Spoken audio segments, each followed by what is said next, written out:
And I am sincerely sorry for the delay in this reading for you guys. Once again, I can't apologize enough. I was traveling and I got really sick, and I wasn't in the right frame of mind to do videos, and I didn't want to just do them anyways and shortchange you guys, so I had to wait till I felt better and at least be able to speak without coughing so much. So I am very sorry. I hope this video finds you well, and I hope the content is still relevant for your situation right off the bat. So I've done all the other signs except you guys, Scorpio and Sagittarius. Out of the 10 cards on the deck, I have 6 cards that are major arcana cards. And this is a big deal. Okay, this is a huge deal because I feel like this is going to be a very pivotal month for you guys.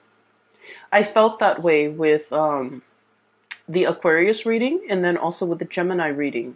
So I feel like it's an air sign energy, or there's something coming through, some planetary aspects coming through that will be affecting the air signs in a very positive way, I feel, especially for this reading. And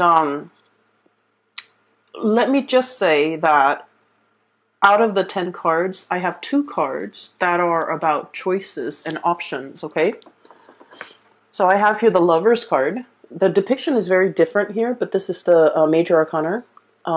Number 6, which is the Lover's card, choices and trust, okay? So choices, excuse me, and the 7 of Cups, choices and options, mulling over, all the things that could be, all the things that we want to come in, to manifest and to come into being for us. So both of these are about choices and options. And then I also have an energy here of temptation, okay? We have here the Shadow card, and the Shadow card is the Devil card in the traditional Rider-Waite deck. This is about things that we have a really strong affinity to, a pull towards, that we feel might not be completely good for us, but nevertheless, we are very drawn towards it. And then with the 7 of Cups as well, this is about temptation, okay? Looking at our options and being tempted by other options. So, needless to say, I feel like it's going to be a very exciting month. I'm hearing the word juicy. So there might be juicy gossip, juicy details, juicy, love affairs, juicy love advances, okay? And so I feel that it's going to be it's not going to be boring. It's not going to be boring at all. So let me talk to you first about the imagery that came out when I was shuffling the cards.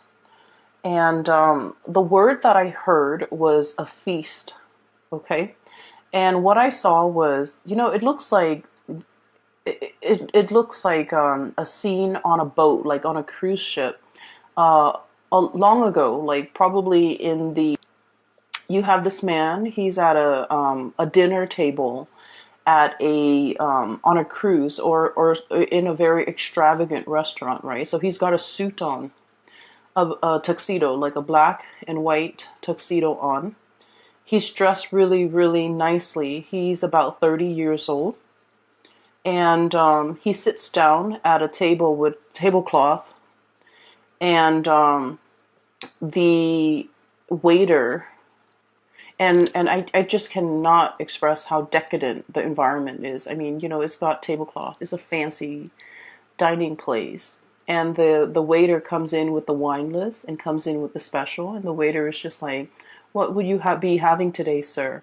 It seems as if the waiter has seen him there many, many, many times. So this is a man that, has a lot of wealth, and he's able to afford dining at this really extravagant restaurant or venue on a regular basis. But I do see that he's there by himself.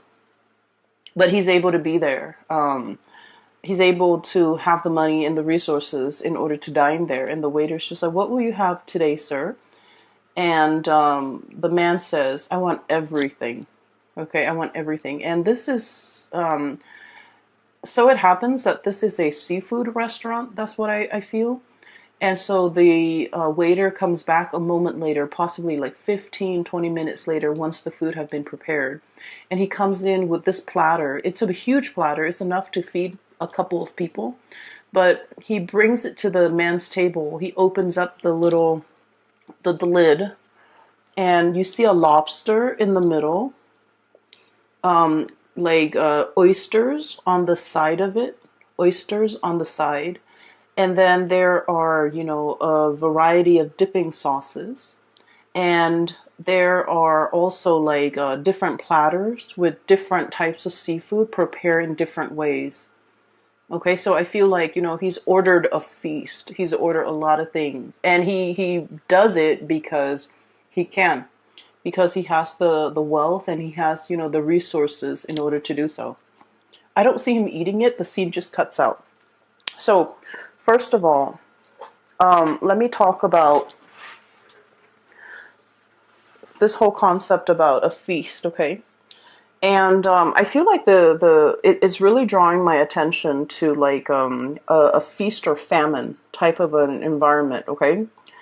I feel like you're that man. You're that man in the nice clothing, the tuxedo, in this really beautiful, extravagant restaurant. And you told the waiter, I want everything, okay? And I feel like there might have been a period of time in your life where you wanted everything, but you couldn't have everything. Maybe out of financial constraints, maybe out of a sheer sense of discipline, or maybe the opportunities were scarce, or maybe you were operating from a place where you were, denying yourself of nice things, of extravagant things, because you thought it was frivolous, right? And so I feel this concept of feast or famine, I see a lot of people who might be in the, like the fitness industry where, you have to present yourself a certain way. So you might have to go on binge dieting, like heavily monitoring your water and your food intake. And so there might be bouts of time where you're binging a lot on certain foods to bulk up, and then there are times when you're required to drastically lose the weight or tone up or shape up in some way or some fashion. And so I feel like there were times where you had to eat, and then there were times where you had to like slim down. And so I feel like it's work related for many of you. I also feel for many of you, you might have been working, literally working really, really, really hard. Okay, the things that you that were given to you, or I'm sorry, the things that were in your life were things that you had to work hard for, sweat and tears. Like the whole concept of like things were not handed to you on a silver platter, and you had to go out into the world and hustle and scramble for all your resources. And I feel that, things were like in flux. On some days, the going is good and you might make a really good sell.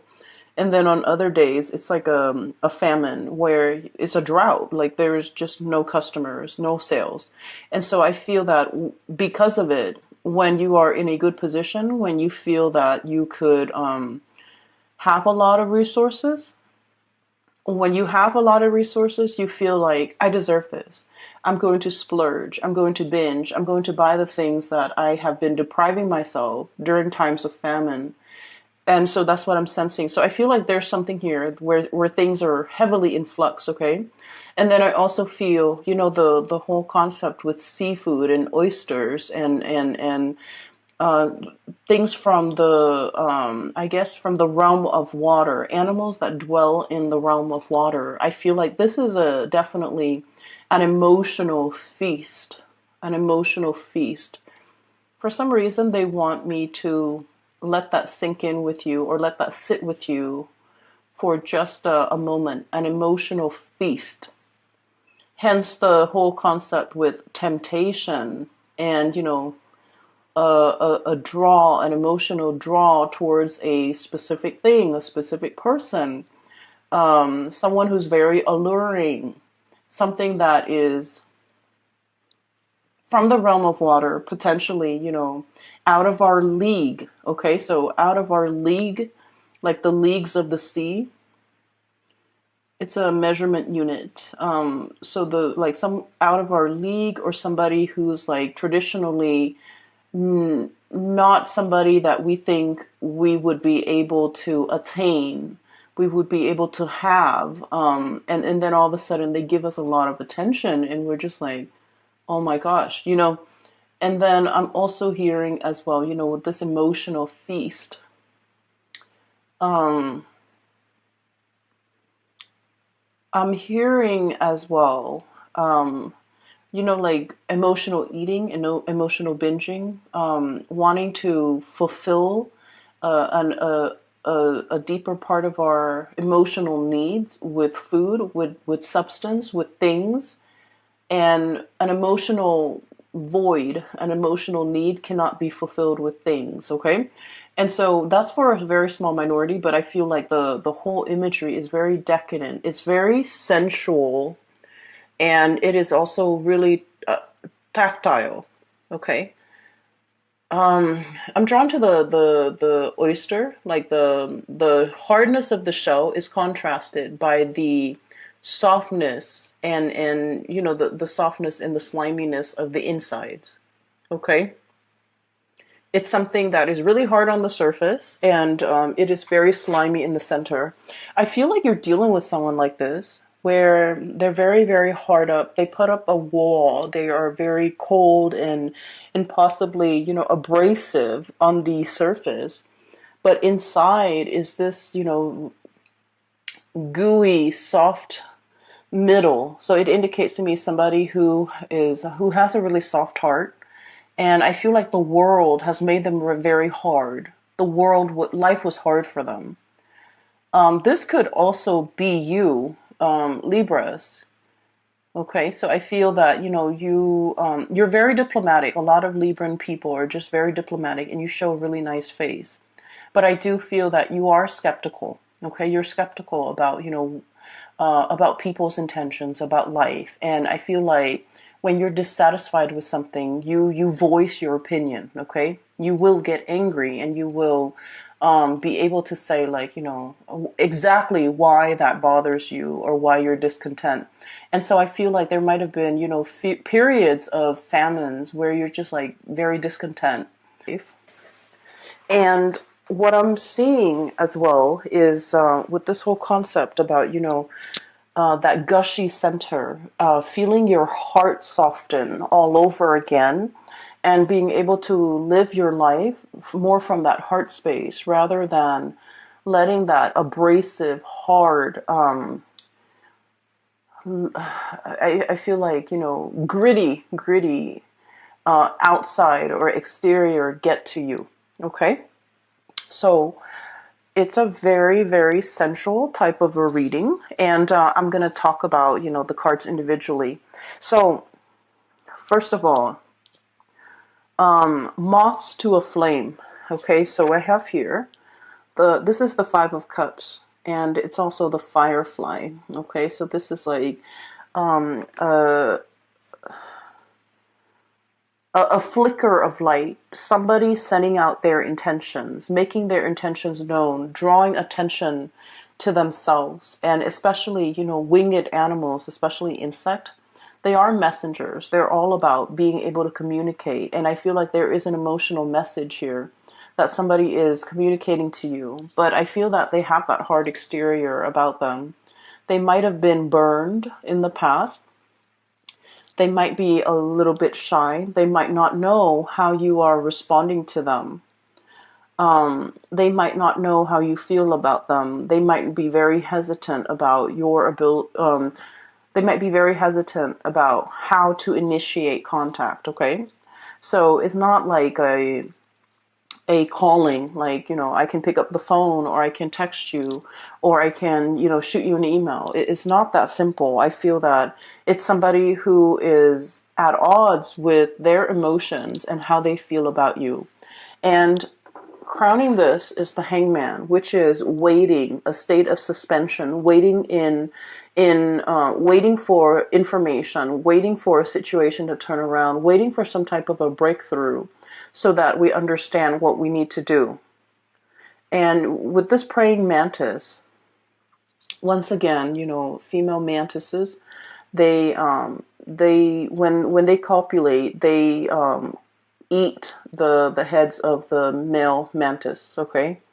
And so once again, the whole concept about eating, and also I just feel like, you know, the imagery surrounding this is there's an element of risk and danger and, you know, losing face, okay, literally losing your head, losing face, not wanting to reach out to somebody and have it on read, where the other person read the message, but they don't respond, not wanting to be embarrassed. So I just feel like you're dealing with someone who's not really sure about how you feel about them. And they are as well they might be very confused about their feelings. They might be feeling things, and all their emotions are very bunched up and they don't really know where to begin. Okay? It's like fumbling in the dark. That's what this five of cups feel like to me. There's not enough light. Even though the animal is casting light or drawing in light, but you're only seeing, like, you know, kind of like Morse code, like sparks of light. It comes and it goes. And it's not enough light to guide you, to show you the way. And then furthermore, we have the moon, which is all about confusion. It's all about this really nebulous sense of emotions, okay, like emotions overwhelming us, feeling things on a very like empathic psychic level, including feeling things on a very deep emotional level, but we can't really make sense of it. Things are foggy, things are hazy. We're navigating an environment that can feel really uncomfortable because we can't really see what's, you know, 2 feet in front of us. And so I feel like there is a situation here where someone is feeling things so strongly about another person.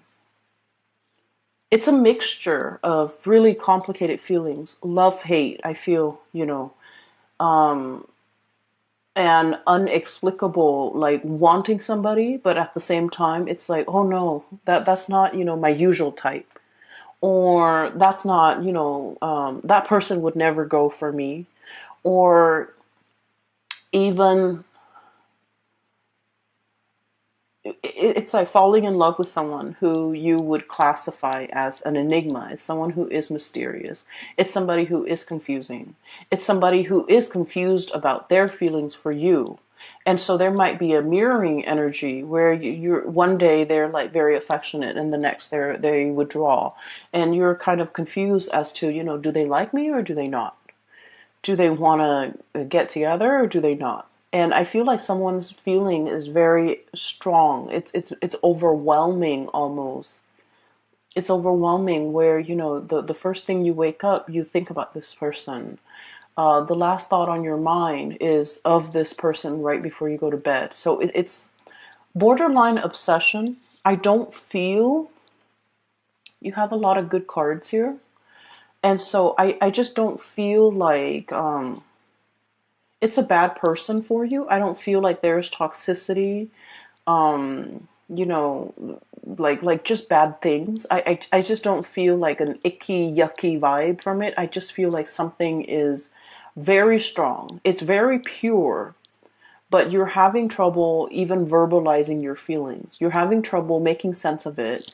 And honestly, because of all the choices and the options and the whole concept of famine and I want it all, you might be in a situation um, where you want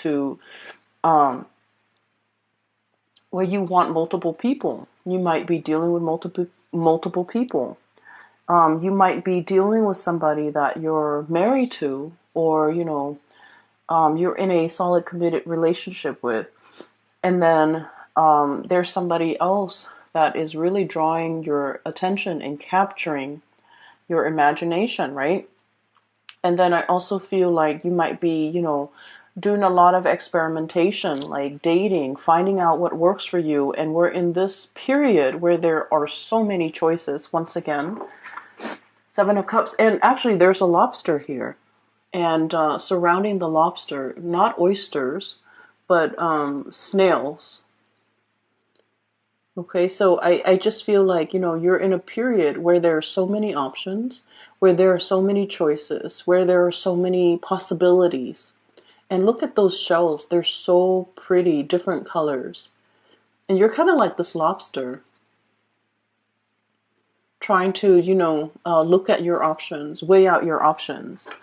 And so I just feel like, it's definitely, there's no famine here. This is a period of time where there are so many options in love and romance, where the real challenge is figuring out what works for you. And as well, this is the shell depiction here. Lots of choices, lots of option. And so you're in a period where you have a lot to choose from, and the temptation is really strong. You might have, the affinity towards multiple people. We have here the choices, the Lover's card. This is a very strong sexual energy. Okay, like it's a really strong physical connection with another person.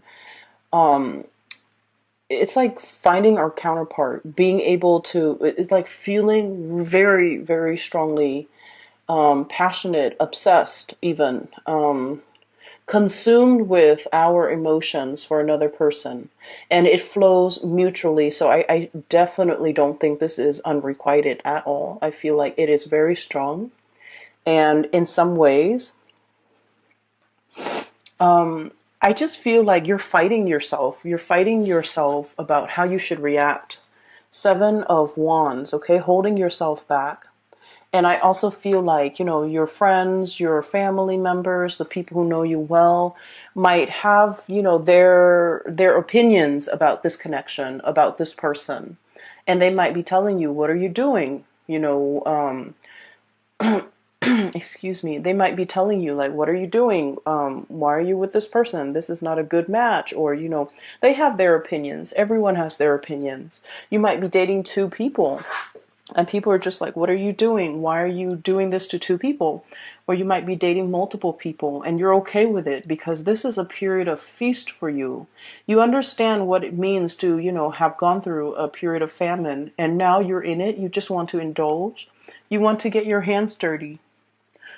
You want to embrace life. You want to take up these opportunities because, you understand that it doesn't come every day. This is not, any time of the year, any time of the day. This is something very special. And so I feel like, if people are judging, or if people are giving you, advice and you've never asked for it, it's like unsolicited advice. You're not going to give them the time of day. And so there is a partner here. It's they're bringing about, like a major overhaul in your life. I have the Awakening card. This is the Judgment card, contact, communication. This is once again very decadent, the Peacock, okay? With this Judgment card, contact and communication, I just feel like this person is bringing about a sense of awareness that has been very dormant within you. You might have also gone a really long time without dating, and then all of a sudden, all of these people are throwing themselves at you, and you're wondering, you're kind of like, I feel, what is that word that's coming through? It's awakening your passion for the very first time. Somebody is awakening a part of you that has lain dormant for so long, and you began to doubt that that the passion could even be awoken again. And a lot of the times, if we've been through like a really bad relationship where we got our heart shattered to a million pieces, we find it really difficult to trust in another person, to believe in love, and to go out there and find a kindred soul. But somebody is coming into the picture and they really meet all your requirements. And I also feel like they're awakening that dormant passion within you. And it feels really good, right? Like this is a really feel-good, decadent feast that's happening in front of you. I guess the advice here, of course, with all this passion and all this energy, is for us to take things slow, okay?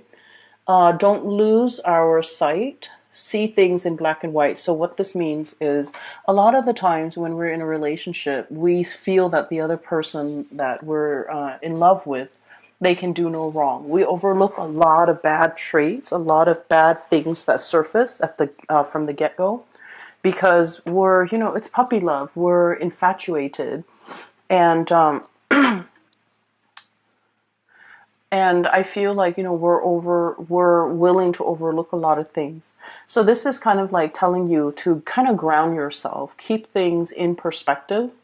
And, if they have faults, just make a mental note of it. Okay. Don't get so wrapped up in the other person where you believe they can do no wrong. We're all humans, right? And it's not so much about the other person disappointing you. I don't feel like that's the case. I feel like a lot of the times too, Libras, we can be disappointing ourselves by putting so much faith and seeing things through like a very naive lens. And we set the relationship up for failure because it's not off to a realistic start. So they're really telling you this can work. This could be the one. But you have to, build this relationship very slowly, methodically, and build it on a very solid footing. So that means, no matter how passionately you feel about the other person, make sure that both parties are on board with the building process. Make sure that you're not the only one putting in all the work and all the effort because you're so infatuated. Infatuation is not a bad thing, okay? It's really strong desire and passion that we feel for somebody. It's not a bad thing, but it can be a bad thing if we're letting that kind of like cover up all the potential flaws in another person because we are not seeing things in a rational way, okay? So this is very much on par with the Aquarius reading. If you have Aquarius in your chart or if you're dealing with Aquarius, it indicates, I feel like for the Aquarius reading, it's very similar energy, really similar. And if you're dealing with Aquarius, that might explain a lot because I feel like this is a really divine union. It's a true soulmate type of a connection between you and another person where they are awakening a side of you that that has not been there for a long time. And I'm talking like decades. I'm talking years. They're awakening something inside of you that is very spiritual in nature as well. Okay, so I can't remember the Gemini reading, but I feel like with Gemini, there's definitely temptation with the Gemini reading, but I didn't see that with Aquarius reading. I'm seeing temptation for you as well, but I don't feel like anybody's stepping out of the relationship. I just feel like there's so much passion here and so much potential for like flirtation. And so let me talk about this. This is the Six of Cups. So, excuse me, the Six of Shells. This is the Six of Cups, okay? Peas in a pod, okay? Finding somebody who is, so the imagery of duality, right? Someone who's very different from you, but someone who's very compatible with you. Finding that kindred soulmate, finding the one. The Six of Cups is usually like a soulmate connection. We've known one another in a previous incarnation, in a previous life. And I feel like you could recently just meet somebody or meet this person and it feels like you've known them forever. There might be a lot of synchronicities surrounding your meeting, surrounding the history. So for example, you might have lived in this city and you go through life and like no one has ever heard of the city, or you don't know anyone who has traveled there or has even lived there. And you meet somebody and they're like, oh, I know where that was. I used to live there. Or, you went to a specific college, you worked at a specific company, and then it turns out that they also went to that college. They also worked at that company. But the timing was off, and that's why you never met. So it feels almost as if, two souls trying to find each other. and they were in the same place but at a different time, and because of that their paths never crossed. And now in this moment of synchronicity for this month, it's almost like a portal opening, and two people are able to meet on either side of that portal, where the timing is just right, where the location is just right, where the conditions surrounding it is just right. So for example, you might have somebody that you were really in love with, and you were single but they were not, and then all of a sudden you got into a relationship, and then you find out they're single, so you keep missing each other. But then something happens, I feel like, for this month, where the two of you are on the same page, living in the moment, in the same area, in the same vicinity, and things are able to take off. Because with this Six of Cups is sentiment and joy, and I feel like, you're going to be very, very happy. And the Love card, it's duality, mirroring, but also like the finding a mate, being able to find the one who is exactly like you, finding that missing part of your soul, feeling really complete when you're with this person. And the feeling is very mutual. Okay, this is like a really strong, very, very strong soulmate type of a connection for you and this person, whoever it is. It's really wonderful. And what's crowning here is that, once again, that devil energy, the shadow. And this is about, as well, I feel like this person is going to be very transformative in your life. They're able to move you to the next evolution or the next phase of your life. And what that means to me is, I feel some of you might be in a relationship that is very toxic. You might have outgrown a relationship, and I feel that you've met somebody while you're still attached. That's what it feels like to me. And this person is like a breath of fresh air. And you're looking at things skeptically, right? Like, oh, it's just a test, or, I'm attached, I really shouldn't go there. And I feel as if you're thinking, it's not real. You're thinking like, this is too good to be true. It's not real. And I also feel that you're doubting the connection. You're just like, it's happening too fast for so long. I've been in this drought, in this famine, and in this state of like parched earth, like scorched earth, where I didn't feel anything, where there was not enough abundance. And then all of a sudden it happens and you doubt it. You doubt the connection. And there's a part of you that, is very rational, where you overanalyze a situation, and the way that it makes you feel and the way you respond to this person, it just doesn't make sense. And because it doesn't make sense, you don't trust it. And so I feel that you should let go of these things that are really holding you back, and look at this situation for what it is, all the synchronicities, all the series of events that have to kind of like play out in order for the two of you to be able to meet. And we have as well the moon. Furthermore, confusion. Okay, options, confusion. And I can assure you, this is a very good connection. You definitely should explore it. You definitely should take your time to get get to know the other person. And you want to do it with, eyes wide open, so that you're not you're not like blinded by the infatuation. But then I also feel for many of you, you're in a really bad relationship. You've met somebody new that's like a breath of fresh air. And it's making you question and re-examine whether or not the current relationship is still good for you. Okay, it's still good for you. So that's for those who are in like an unhappy attachment, a relationship, a marriage, or whatever it is. You're questioning its viability in your future. So enjoy this moment, whatever it is, whatever this feast is for you. I just feel, let's say this. Man's eating a lobster at a really fancy, venue, and he's wearing a suit, right? And when you eat seafood, your hands are going to get dirty. You have to use those things to break the claws. You have to, there's a lot of gunk inside seafood, right? Not in a bad way, but there's a lot of like little tidbits, juice and things like that.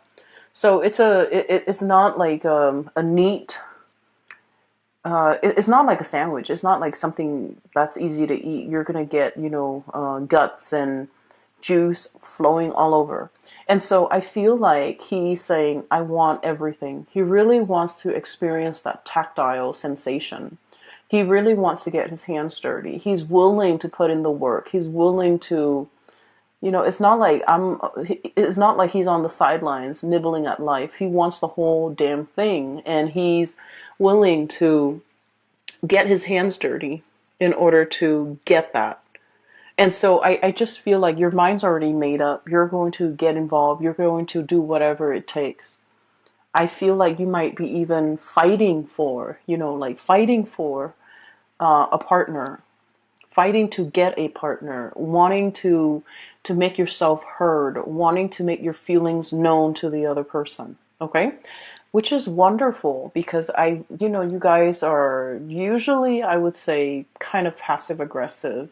You have an indirect way of going for what you want, and you're not one to shout from the rooftop how you feel about another person. So I feel this is like the energy of let's go for it, let's do it, let's fight for the object of my desire. Like I feel that this energy is about Libra taking charge. Okay, Libras, you are very much in control and taking charge and going like straight for it, for whatever it is that you want, which is great. I'm glad to see this. So I will leave it at that, Libras. I wish you the very, very best for this month. It looks amazing. For those of you who are in need of guidance, who are, who have questions about your life and choices and things like that. I have a link in the description box below for a colleague of mine. Her name is Bridget. She is phenomenal. I highly recommend that you get a reading with her. And the link is in the description box below, where you can click on the link, go to her website, and, schedule an appointment for yourself, okay? I wish you the very best. I hope this reading finds you well, and best of luck with everything, okay? I'll talk to you guys soon. Take care.